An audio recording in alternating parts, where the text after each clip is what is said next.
দেশ পরিবর্তন হলেও সদরঘাটের কুলিদের থেকে সাধারণ মানুষ এখনো রক্ষা পায়নি। এই ভিডিওর মাধ্যমে আপনারা দেখতে পারবেন সদরঘাটের কুলিরা সাধারণ মানুষের উপর কিভাবে জোর জুলুম করে। আসুন আমরা সবাই ঐক্য গড়ে তুলি, প্রতিবাদী হই। প্রতিবাদের মাধ্যমে এদেরকে নির্মূল করা সম্ভব।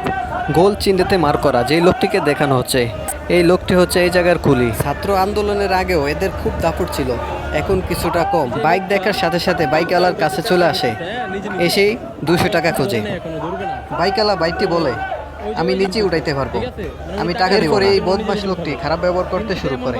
লোকটি এসে বলে 200 টাকা দেন, না হলে বাইক লঞ্চে উঠাতে দিব না, এবং কেউ আপনাকে সাহায্য করতেও দিব না। এই সিঁড়িটা বিভিন্ন ধাপ থাকার কারণে একা একা উঠাতে খুব কষ্ট হয়। আশেপাশের অনেকেই হেল্প করার চেষ্টা করে, কিন্তু এই কুলি নামের জানোয়ারটি কাউকে ধরতে দিচ্ছে না।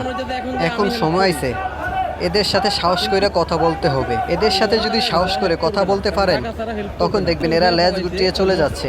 ভিডিওতে দেখতে পাচ্ছেন যে ছেলেটি বাইককে ধাক্কা দিচ্ছে, একটু পরে এই ছেলেটিকে আবার এই লোকটি নিয়ে আসে। এই কারো হেল্প করতে দিবে না, সে টাকা দিল না, তার জন্য কাউকে হেল্প করতে দিবে না। এ হচ্ছে সদরঘাটের কুলিদের পরিস্থিতি।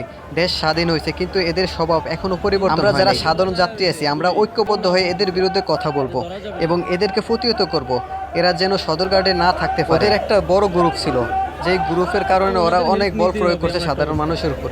এখন ওদের এই সিন্ডিকেট গ্রুপটা ভেঙে গেছে। আমরা যারা ভোলা বরিশালবাসী আছি, আমরা এদেরকে কারো টাকা দিব না, এবং টাকা চাইলে ওদেরকে ধমকি দিয়ে ওদেরকে বিতাড়িত করে দিব। আর ভিডিওটা সবাই বেশি বেশি শেয়ার করবেন, যাতে এরকম কুলি নামক প্রতারক, বাটপার, সিটার সদরঘাটে সাধারণ মানুষকে হয়রানি না করতে পারে। ধন্যবাদ।